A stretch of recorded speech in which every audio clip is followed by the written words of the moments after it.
शुरू होते उत्तराखंड में अग्नि तांडव शुरू हो गया है। गर्मी आते ही जंगलों में आग फैलने लगी है। हल्द्वानी, ऋषिकेश, रानीखेत, खटीमा से आग की खबरें आ रही हैं। चारों जिलों से जंगल में आग लगने की खबर मिली है। मतलब गर्मियों के दस्तक के साथ ही उत्तराखंड से आग लगने की खबरें सामने आने लगी हैं। गर्मी आते ही जंगलों में आग लगने की खबरें मिल रही हैं। हल्द्वानी, ऋषिकेश, रानीखेत और खटीमा से आग की खबर है। चारों जिलों में जंगल में आग लगने की खबर मिल रही है। तापमान अभी 40 के पार भी नहीं गया है और ऐसे में देखिए क्या हालत। उत्तराखंड की 4 अलग अलग जगहों से तस्वीरें, हल्द्वानी, ऋषिकेश, रानीखेत समेत किस तरह आग लगने की खबरें 4 जगह से मिल रही हैं। कहीं भगदड़ मची है, बड़ी मुश्किल से कहीं आग को बुझाया गया है। वन संपदा को बड़े पैमाने पर नुकसान हुआ है। कुछ लोगों के आग में झुलसने की भी खबर है। जंगल की आग यूं ही धधक रही है, बढ़ती जा रही है। प्रशासन बुझाने की कोशिश कर रहा है लेकिन काफी वक्त लग रहा है क्योंकि यह आग लगातार फैल रही है। 4 जगह से जंगल में आग लगने की खबर।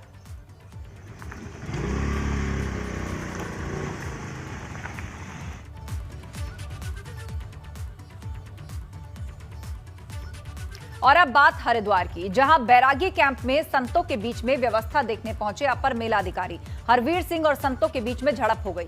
धक्का मुक्की से शुरू होकर नौबत मारपीट तक जा पहुंची, जिसके बाद आईजी कुंभ फॉरेन फोर्स के साथ पहुंचे और मामला शांत कराया। खबर है कि बैरागी कैंप में सही व्यवस्था, लाइट की दिक्कत होने पर संतों ने अपर मेलाधिकारी हरवीर सिंह पर हमला कर दिया, जिससे उनको हल्की चोटें आई हैं। इस मामले में अखाड़ा परिषद ने जांच टीम भी बनाई है।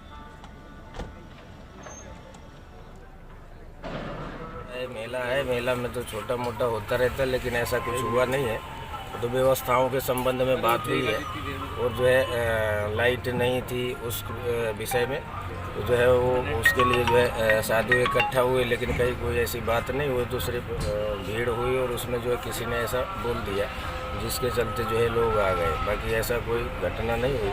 और जो है सरदार जी मेला या मेला अधिकारी बहुत अच्छे हैं और उनका काफ़ी कुंभ का अनुभव है और उनसे आशा भी है। और जो है हम अनुरोध भी करते हैं कि जो अभी वर्तमान कुंभ मेला है वो भव्य और दिव्य हो। हाल निर्मोही अखाड़े में अपर मेलाधिकारी हरवीर सिंह के ऊपर हमला हुआ और मारपीट भी हुई। जो समाचार ये आया कि उनके साथ अभद्रा भी की गई और उनके कहीं चोटें भी आई हैं, खून भी बहा है। यह घटना निंदनीय है। अखिल भारतीय अखाड़ा परिषद की निंदा करता है। काफ़ी बड़ी भीड़ थी और भीड़ के दौरान जैसे हमारे जो है अपर मेलाधिकारी जी भी यहाँ पर थे, उसी दौरान बताते कि भीड़ के दौरान पीछे से एक ने धक्का दिया था और धक्के पे जो उनका जो ग्लास है, सन का जो ग्लास पहन रखा है वो ग्लास टूटा है। उन्होंने बताया कि इसने धक्का दिया, तो उस संबंध में अभी हम लोग जांच कर रहे हैं। और जो उनके बहन जी और जो अपने महामंत्री जी हैं वो लोग भी इसके बारे में पता करवा रहे हैं। अभी उनके और हमारे अपर मेलाधिकारी जी के बीच में वार्ता हुई है। वार्ता के बाद फिर आपको दूसरी जो भी उसमें फाइंडिंग्स आएगी वो बताएंगे। और अब ताजा स्थिति क्या है जानने के लिए रुक करते हैं पंकज राणा का। हमारे साथ लाइव जुड़ रहे हैं हमारे सहयोगी। पंकज, बताइएगा, जो झड़प हुई, हालांकि संत समाज की तरफ से कहा जा रहा है कि छोटी मोटी कहा सुनी थी, लेकिन खबर यह भी आई है कि धक्का मुक्की तक भी बात गई। तो इस समय क्या सब कुछ व्यवस्थित है? सारी समस्याओं को दूर कर लिया गया है? देखिए, इसमें अभी जांच के आदेश दिए गए हैं और पुलिस द्वारा भी इसमें जांच की जा रही है और जो तमाम जिनके द्वारा ये घटना की गई है उनकी शिनाख्त की जा रही है पुलिस द्वारा कि किसके माध्यम से हुआ है। क्योंकि पुलिस का भी ये कहना है कि इसमें मारपीट नहीं हुई थी, लेकिन जिस तरह से खबरें आई है, जिस तरह से बात पता लगी है, उसमें यह है कि जो अपर मेलाधिकारी उनसे व्यवस्था का जायजा लेने गए वहाँ, क्योंकि लाइट की सबसे ज्यादा दिक्कत है बैरागी कैंप में। और कई बार इसको लेकर बैरागी के जो अखाड़े के लोग हैं वो कई बार मेलाधिकारी को और कई बार पत्र भी दे चुके हैं। उसी को लेकर ये मामला गर्मा गया था कि आपने लाइट की व्यवस्था क्यों नहीं की है, क्योंकि आज बैरागी अखाड़ों की धर्म ध्वजा स्थापित होनी है, उसी के लिए व्यवस्था वहां बनाई जानी थी। लेकिन कल रात की ये घटना से कहीं ना कहीं इससे साफ जाहिर हो गया है कि व्यवस्था न होने से अब संतों का जो गुस्सा है वो अब 7वें आसमान में पहुंच गया है और मार कुटाई तक नौबत आ गई है। अपर मेलाधिकारी अब ठीक हैं और उनके हल्की फुल्की चोटें भी आई हैं। ये सबसे बड़ी बात यह है कि जो मेला कुंभ आईजी है संजय गुंजाल, उनकी सूझबूझ से इस पूरे मामले को निपटा दिया गया है और अभी इसमें किसी भी तरह की कोई बात आगे सामने नहीं आई है कि किसी के द्वारा FIR दर्ज की गई या पुलिस द्वारा FIR दर्ज की, क्योंकि अगर इस तरह की घटना हो जाती है तो संतों में और ज्यादा नाराजगी हो गई। तो अभी बातचीत से इस मामले को सुलझा लिया गया है और अभी आगे बात कहा जा रहा है कि अब जो भी व्यवस्थाएं हैं उनको ठीक किया जाएगा और आगे जो तरह की घटना हुई है वो नहीं होगी। तो ये कह सकते हैं कि पूरी तरह से मामला अव्यवस्थाओं को लेकर है और अब व्यवस्था ठीक तो ये जो अव्यवस्था की शिकायत की गई थी उस पर प्रशासन की तरफ से पंकज ये कहा जा रहा है कि आगे कोई दिक्कत नहीं आएगी, इसको सुनिश्चित किया जाएगा। फिलहाल मामले को शांत करा लिया गया है, सभी लोग शांतिपूर्ण। आप बने रहिए हमारे साथ, आगे भी खबर पर हम आपसे चर्चा करेंगे। अगली खबर की ओर बढ़ते हैं। देहरादून सन्निर्माण कर्मकारी कल्याण बोर्ड से जुड़ी हुई ये खबर है। कर्मकार कल्याण बोर्ड की सचिव दीप्ति को हटा दिया गया है। हरक सिंह पर धांधली के आरोप की वो जांच कर रही थी। उप श्रम आयुक्त मधु नेगी को बोर्ड सचिव की जिम्मेदारी मिली है। अभी हरिद्वार में तैनात है उप श्रम आयुक्त मधु नेगी चौहान। तो यहां पर प्रशासनिक कार्रवाई हुई है। हरक सिंह रावत पर धांधली के आरोप की जांच कर रही थी, उनको फिलहाल हटा दिया गया है। अभी हरिद्वार में तैनात हैं उप श्रमायुक्त मधु नेगी चौहान। तो ये बड़ी खबर देहरादून से सन्निर्माण कर्मकारी कल्याण बोर्ड से जुड़ी हुई यह अहम खबर। सचिव दीप्ति को हटा दिया गया है। हरक सिंह रावत पर धांधली के जो आरोप लगे थे उस मामले की वो जांच कर रही थी और अब जो नई जिम्मेदारी दी गई है वो मधु नेगी को दी गई है। फिलहाल वो हरिद्वार में पोस्टेड है उप श्रमायुक्त मधु नेगी चौहान, जो जल्द ही सन्निर्माण बोर्ड में सचिव की जिम्मेदारी संभालेंगी।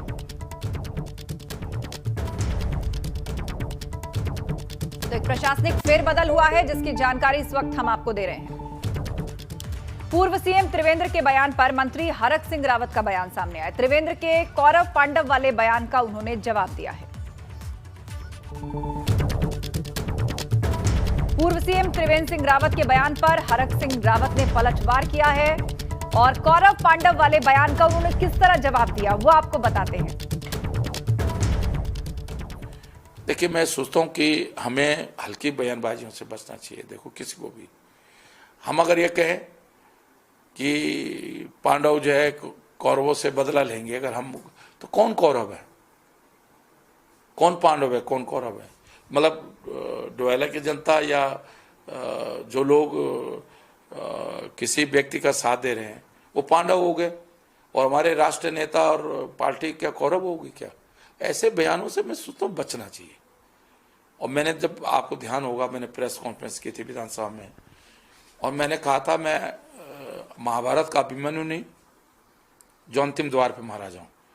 और आज ईश्वर की कृपा है, सिद्धबली बाबा का आशीर्वाद है, बद्री केदार का आशीर्वाद है, गंगा का आशीर्वाद है कि वो बात मेरी सही साबित हुई। जो बात उस दिन अनायास मैंने कही थी कि मैं महाभारत का अभिमन्यु नहीं कि जो अंतिम द्वार पर मारा जाऊं, आज वो मेरी बात सही साबित हुई। और देखो, जैसे करनी वैसे भरनी। उधर उत्तराखंड में तेजी से फैल रहा है कोरोना संक्रमण। एक दिन में 500 नए मरीज सामने आए हैं, 2 लोगों की मौत हुई है। उत्तराखंड में 2236 एक्टिव केसेस इस वक्त हैं। अब तक 1719 लोगों की मौत हो चुकी है। सबसे ज्यादा देहरादून में 226 मामले सामने आए। हरिद्वार की बात करें तो 149 नए मरीज यहां पर सामने आए। 12 राज्यों से आने वालों की कोविड नेगेटिव रिपोर्ट यहां पर जरूरी कर दी गई है। RT-PCR रिपोर्ट उन 12 राज्यों से लोगों को लानी होगी जिनका लिस्ट में नाम है और तभी उनको उत्तराखंड में एंट्री मिलेगी। तो मामले लगातार बढ़ रहे हैं, नए संक्रमित मरीजों की संख्या बढ़ती जा रही है।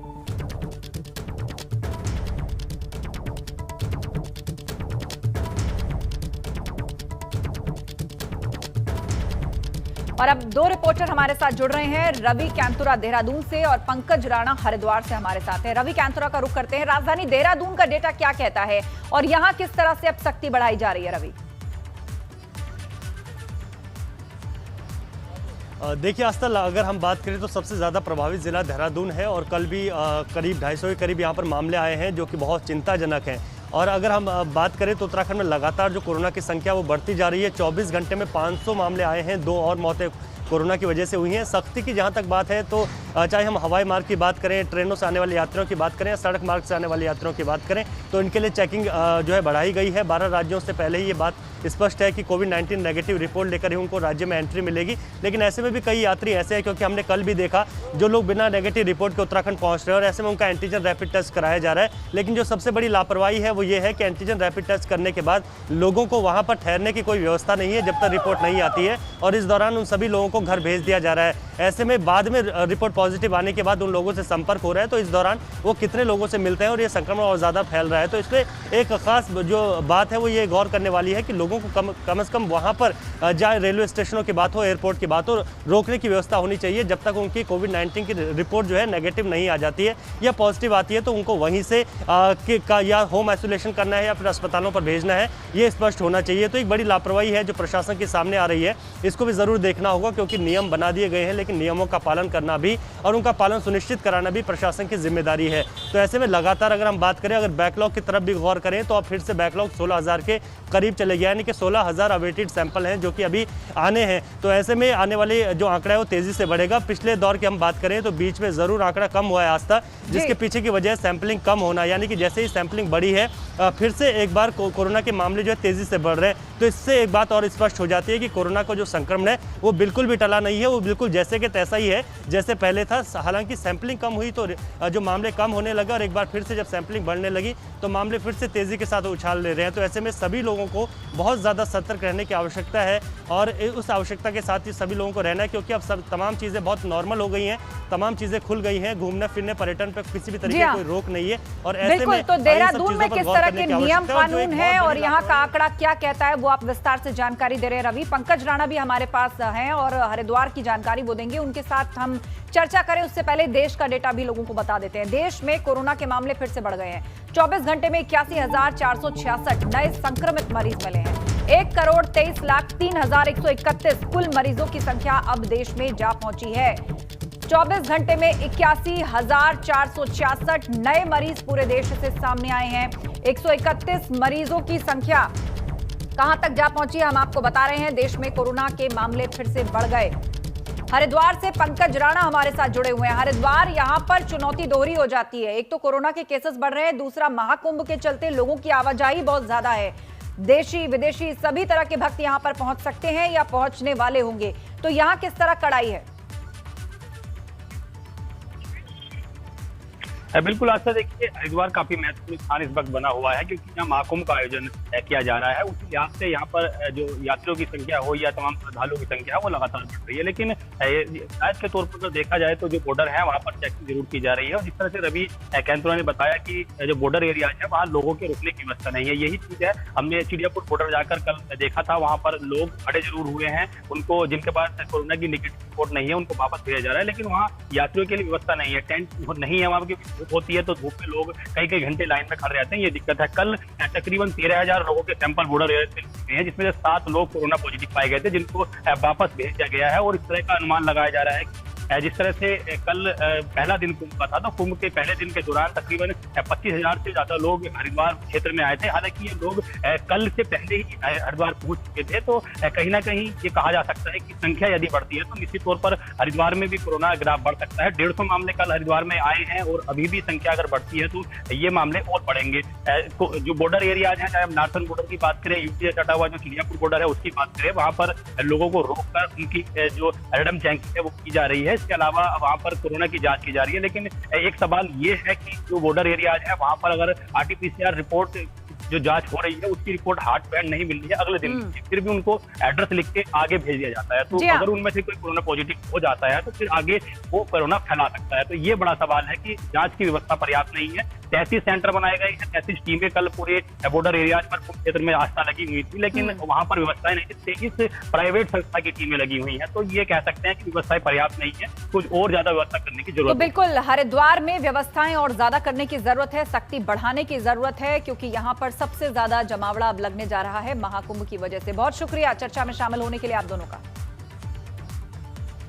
वहीं मुख्यमंत्री तीरथ सिंह रावत ने कल शाम प्रेस कॉन्फ्रेंस की, जिसमें उन्होंने कुंभ को लेकर बात की है। सीएम तीरथ ने कहा कि कुंभ आस्था का केंद्र है, इसीलिए सावधानी बरतें, ज्यादा सख्ती हम नहीं करेंगे। ये जो कुंभ है और इन लोगों का आस्था का केंद्र है, और ये केवल उत्तराखंड का नहीं तो पूरे विश्व का है, क्योंकि और तीसरे पूरे विश्व से अंतर्राष्ट्रीय स्तर के लोग आते हैं कुंभ नहाने, और पहले से मन बनाए होते हैं कि 12 साल में एक बार आता है, तो ये तय रहता है कि हम स्नान करेंगे कुंभ। तो जैसे बद्रीनाथ केदारनाथ होता ना, बहुत पहले लोग कामना के अंतिम यात्रा बद्रीनाथ केदारनाथ के करेंगे, ऐसे कुंभ का भी रहता है कि अंतिम तक हम कभी नहा लें ये कुंभ, तो ऐसा रहता है। इसलिए मैंने शुरू में भी कहा था कि ज्यादा सख्ताई हम नहीं करेंगे और रोक टोक नहीं करेंगे, लेकिन भारत सरकार की जो गाइडलाइन है उसका हम 100% पालन करेंगे। तो मास्क लगाएंगे, सैनिटाइज लगाएंगे, दूरी बनाएंगे, ये सब रहेगा, लेकिन स्नान सब करें, जिनको आना है वो आमंत्रित होंगे, लेकिन इन सब चीजों का पालन करते हुए श्रद्धालुओं को और साथ ही श्रद्धालुओं को सारी सुविधाएं, सुरक्षा ये हम लोग दिलाएंगे। और उसके लिए हमने जो बॉर्डर है उनमें पूरी तरह सैनिटाइज, मास्क, ये सब व्यवस्थाएं की हैं। चारों तरफ बॉर्डर जो होंगे, आपका उधर से मंगलौर दिल्ली से आने वाले, इधर आपका नजीमा बिजनौर से आने वाले, दूसरी तरफ इधर देहरादून इस बेल्ट से उधर जाने वाले, ऐसा सारी जगह। तो उन स्थानों पे मैंने कहा कि लाखों की संख्या में मास्क आप जरूर रखें, सैनिटाइज रखें, ये हमारी व्यवस्था रहेगी। हरिद्वार महाकुंभ का आज दूसरा दिन है। आज बैरागी के तीनों अखाड़ों की धर्मध्वजा स्थापित होगी। निर्मोही, निर्माणी और अणी अखाड़ों की धर्मध्वजा स्थापित होगी। इस दौरान बैरागी अखाड़ों के सभी संत मौजूद होंगे। धर्मध्वजा स्थापित होने के बाद बैरागी अखाड़ों की कुंभ की परंपराएं शुरू होंगी। आपको बता दें कि बैरागी अखाड़ों के तमाम संत और खालसे हरिद्वार पहुंच चुके हैं।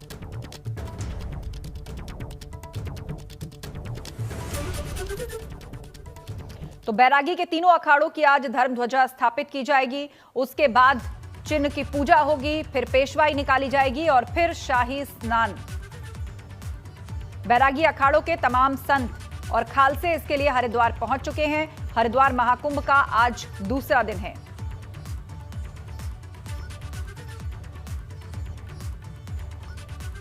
बड़ी खबर इस वक्त रुड़की से मिल रही है। नारसन सामुदायिक स्वास्थ्य केंद्र में लापरवाही का मामला सामने आया है। यहां पर समय से नहीं पहुंचते लोग। डॉक्टर मरीजों को परेशानी है। स्वास्थ्य केंद्र के बाहर घंटों तक इंतजार करते हैं मरीज। स्वास्थ्य केंद्र प्रभारी की सफाई बॉर्डर पर ड्यूटी लगी है। केंद्र देरी से खुलना बड़ी परेशानी नहीं है, स्वास्थ्य केंद्र प्रभारी विवेक तिवारी ने यह कहा है।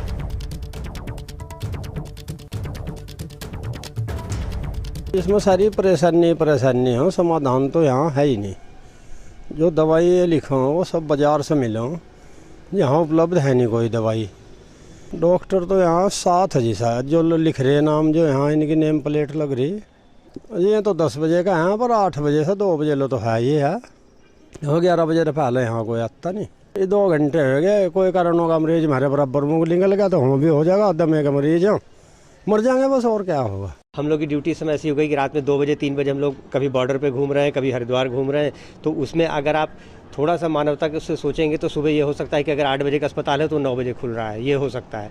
तो इतना कंसिडरेशन गवर्नमेंट भी देती है कि अगर आप रात में 2-3 बजे तक घूम रहे हो, ड्यूटी कर रहे हो और सुबह आधा पौने घंटे लेट भी अगर हो रहे हो तो ये कोई बहुत बड़ा इशू नहीं है। अगर आपको अस्पताल में भीड़ दिख रही है बैठी, तो वो भीड़ वैक्सीनेशन वालों की भी है। जो लोग आजकल वैक्सीनेशन के लिए सुबह से आगे भीड़ लगा रहे हैं ना अस्पताल में, जैसे अभी अगर आप गए होंगे हॉस्पिटल में तो आपने देखा होगा कि काफ़ी बुजुर्ग लोग भी हैं और लोग भी वेट करते आपको दिखे होंगे वहाँ पे। तो कुछ लोग वैसे भी वेट कर रहे हैं अस्पताल में। तो दोनों ही पक्षों की अपनी अपनी परेशानी है। मरीजों को डॉक्टर नहीं मिल रहे तो डॉक्टर्स की ड्यूटी कोरोना के चलते इधर उधर भी लग रही है, जिसके कारण वो स्वास्थ्य केंद्र पर पहुंचते हैं, उनको थोड़ी बहुत देर हो जाती है।